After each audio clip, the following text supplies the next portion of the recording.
يا مساء الخيرات على كل اهلاوي واهلاويه في المجره. معاكم شريف، ارجو دعمي بشير ولايك وسبسكرايب ونفعل زر الجرس عشان يوصلك كل جديد. وعندك لينك الفيسبوك او عندك في اول كومنت، خش اعمل لي فولو وشير علشان الفيديو يوصل لكل الناس ونواجه اعلام الزملكاوي المنحاز. حابب اشيد بقرارات نادي الزمالك وبادارته، واحييهم على الذكاء والدهاء في ان هم ازاي عارفين يتعاملوا مع المشاكل والازمات عندهم في الاداره. واحب يعني اقول لكم اتعلموا ازاي تتعاملوا مع الازمات دي. واحد يجي يقول لي: هو انت مالك يا عم؟ انت قاعد بتمجد فيهم ليه ومش عارف ايه وبتاع ده؟ انت يعني مش كده يعني. اقول لك لا، اصل القرارات اللي احنا يعني اللي اتعرفت مؤخرا واللي اتخذت في اداره نادي الزمالك يعني حسستني بجد ان الاداره دي ذو قيمه. ايه اللي حصل؟ مبدئيا احنا عارفين ان مدرب الاحمال في فريق كره القدم في نادي الزمالك مشي. وعارفين ان في مدرب احمال في فرقه كره اليد في نادي الزمالك. احنا عارفين طبعا ان فرقه كره اليد في نادي الزمالك أدت موسم صفري، لا دوري لا كاس مصر ولا أي حاجة خالص. كان موسم صعب بالنسبة لفرقة كرة اليد في نادي الزمالك، ومستوى البدني بتاعهم كان تحت الصفر مش الصفر. تمام. طبعا نادي الزمالك قرر وقال لك يعني بدل ما مشي الراجل وياخد عقده كامل واخسر فلوس وفلوس تترمي على الارض ومش عارف ايه وبتاع، انا اجيبه وكافئه على موسم صفري مع فريق كرة اليد. وان مستوى البدني كان بتاع اللعيبه كان يعني ما شاء الله، يعني حاجه زفت. تمام. واخده وكافئه واوديه فين؟ فريق كرة القدم علشان اكمل الانجازات اللي بيحققها. طبعا يعني حاجه في منتهى يعني زي ما قلت الذكاء والدهاء والحكمه. تمام. انك انت تودي مدرب احمال كان مأدي مستوى يعني يعني مش عارف اقول ايه، بس ما كانش مستوى حتى اقدر اتكلم عنه. تمام. وتوديه لفرقه كره قدم علشان يقدر يواجه وينافس على الدوري وسط طبعا فرق كبيره، وشايفين ان في فرق بتنافس بقوه زي الاهلي وبيراميدز. ومحتاج انت بقى مدرب الاحمال ده عشان يكمل على فرقتك وتقدر تنافس في وسطهم وتجري في الماراثون ده. فطبعا انا بحيي جدا اداره نادي الزمالك، زي ما قلت ان هم بيفكروا بمنتهى الحكمه، وعندهم فكر رائع جدا في حل الازمات والمشاكل. النهارده باذن الله ماتش بيراميدز وسموحه. ماتش بيراميدز وسموحه النهارده هو ماتش الثامن على التوالي لنادي بيراميدز. تمام. حابب بس اقول لكم معلومه كده على نادي بيراميدز. نادي بيراميدز النهارده هو بينافس وبقوه على بطوله الدوري العام. وبطوله الدوري العام يعني الاقرب للفوز بيها هو نادي بيراميدز. طيب، في المتعارف عليه واللي احنا عارفينه في كل الدنيا ان الفرق المنافسه على بطوله الدوري زي نادي الاهلي ونادي بيراميدز اللي بيحكم في ماتشاتهم حكام دوليين، بيكون عندهم الشاره الدوليه زي الكاف زي الفيفا كده يعني. طيب ليه يعني اشمعنى الحكام دول بالذات اللي ينفع يحكموا في مطوشه الفرق اللي بتنافس على بطوله الدوري او عامه في اي بطوله مهمه؟ اقول لك ليه. اولا لان العيون بتكون عليهم، بيكون في رقابه شديده عليهم. بيبقى مثلا عليهم الفيفا، عين الفيفا بتبقى على الحكام دول في الماتش ده بالذات. الكاف بيبقى نفس الكلام. طب ليه؟ علشان الحكم يكون خايف ان هو ينحاز لفرقة على حساب التانية، وان هو يدي قرارات مش محسوبة. فبالتالي الحكم بيبقى فاهم واخد باله هو ايه القرارات اللي بياخدها وبتبقى لصالح مين وامتى. فيعني خلونا كده نشوف ماتش النهارده اللي ما بين بيراميدز وسموحة. مين الحكام اللي فيه؟ عندنا حكم الساحة هو محمد العتباني. احمد عبد الغني واحمد عادل عبد الفتاح حكام مساعدين. ابراهيم محمد حكم رابع. ومحمد عباس حكم فار. ومحمود ناصف حكم مساعد للفار. طيب الحكام دول مفيش اسم فيهم حكم دولي، يعني مفيش منهم حكم دولي. لا الحكم بتاع الساحة ولا حكام مساعدين ولا الرابع ولا بتاع الفار ولا مساعد الفار. طيب، هنا بقى تعالوا نسأل سؤال: اشمعنى؟ يعني اشمعنى نادي بيراميدز في الماتشات بتاعته والماتش التامن ليه على التوالي ما يكونش فيه حكام دوليين؟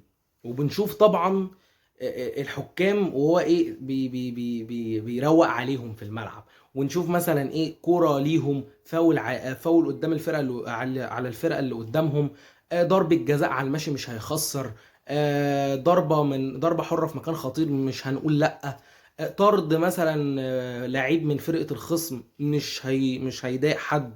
ده كله ممكن نشوفه وبنشوفه فعلا في مطوشة نادي بيراميدز في الدوري العام. طيب انا هنا بتكلم او عايز اكلم ادارة النادي الاهلي. هو انتوا نايمين بجد والله؟ يعني اجي افوقكم، نجمع بعض ونروح نفوقكم، نقف قدام نادي الاهلي بعربياتنا ونكلكس لكم، نقول لكم انزلوا شوفوا المصايب اللي بتحصل؟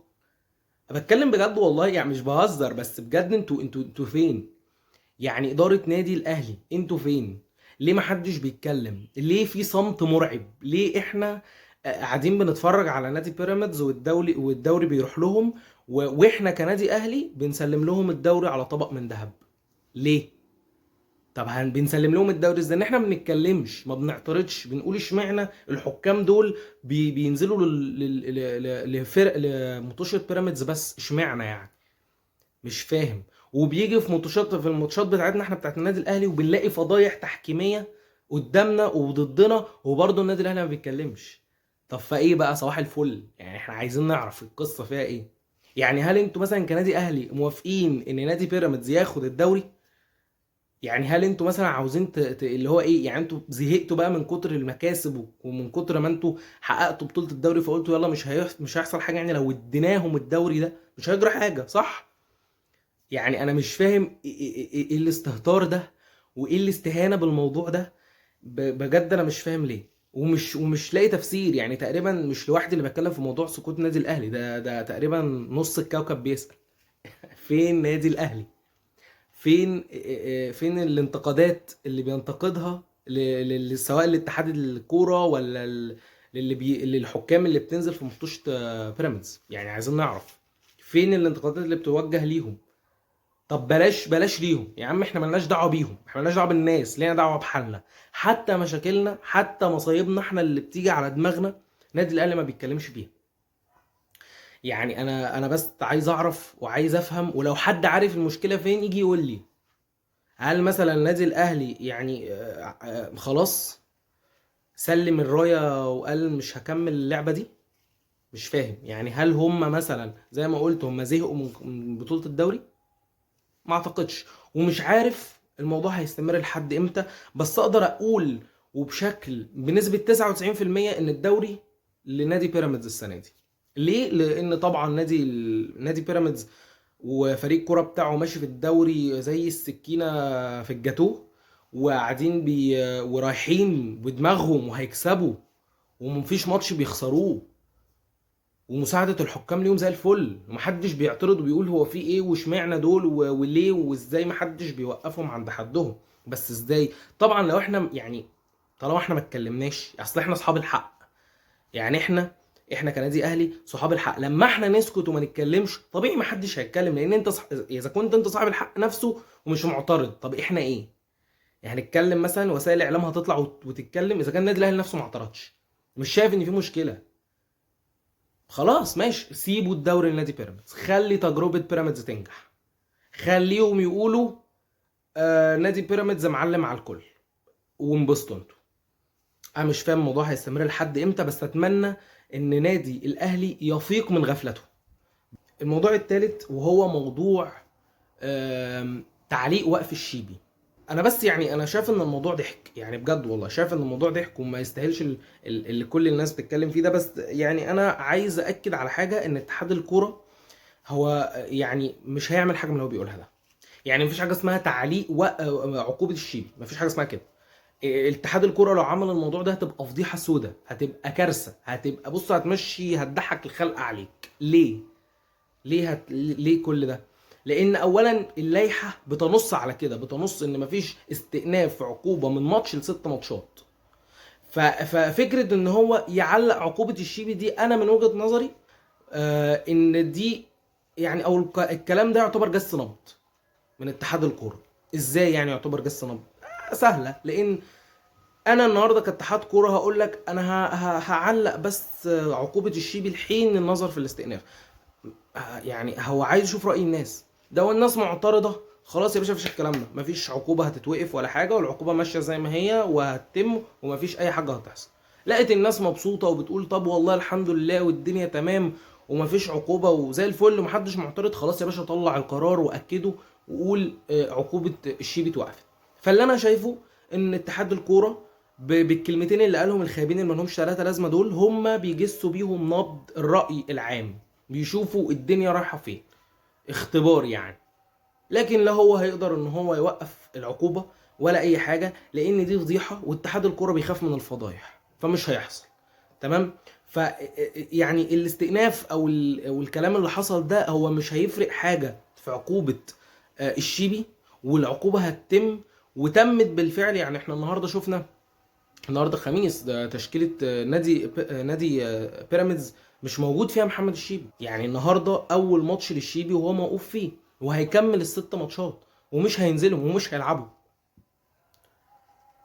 فانا بس حبيت ان انا اقول لكم ان كل الكلام ده تمام في الهوا ومفيش حاجه منه هتحصل، واتحاد الكره اجبن من ان هو ينفذ قرار زي ده، لانه اول ما يعمل كده الدنيا هتتقلب عليه. طيب نرجع بقى لنقطه نادي الاهلي ساكت ليه.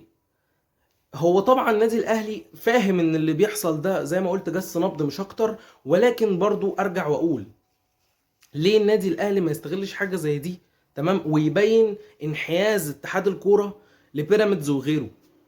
يعني ايه النظر في الاستئناف؟ يعني ايه؟ مش فاهم. ليه النادي الاهلي ما يعترضش على حاجه زي كده حتى لو هو عارف ان الكلام ده مش هيحصل؟ بس ليه ما يعترضش؟ ليه ما فيش كلام بيطلع من النادي الاهلي؟ ليه النادي الاهلي في صمت؟ يا جماعة شوفوا البيان اللي طلعه نادي بيراميدز لرمضان صبحي وانتقدت فيه اتحاد الكورة علشان هم اتكلموا في الموضوع. يعني نادي بيراميدز مختصر البيان اللي طلعوه ان هم عاوزين يخرسوا اتحاد الكورة ومش عاوزين يتكلموا في موضوع رمضان صبحي. مش عايزين يتكلموا فيه، اللي هو بتتكلموا فيه ليه؟ احنا بنحترم الدنيا دي ومش عارف ايه وبتاع. يعني نادي بيراميدز بيرد على اتحاد الكورة واحنا ساكتين. النادي اللي بتتحرك، الانديه اللي بتتحرك، الانديه اللي بتطلع بيانات وبترد وبتقول لا ما ينفعش وانتوا تعملوا وانتوا ما تعملوش. فانا مش فاهم هو نادي بيراميدز ماسك عليكم صور ولا سيديهات ولا إيه؟ انا مش فاهم. فيعني اتمنى ان بجد الموضوع ده يعني نشوف اي حاجه من النادي الاهلي تقول ان هم موجودين على الكوكب. لان بجد يعني اكتر من كده احنا نبتدي نشك ان في حاجه، لان بقالنا كتير قوي يعني ما شفناش اي ردة فعل من النادي الاهلي. يعني تقريبا من اخر مره طلع الخطيب واتكلم فيها يعني علنا كده هو تقريبا ما طلعش تاني.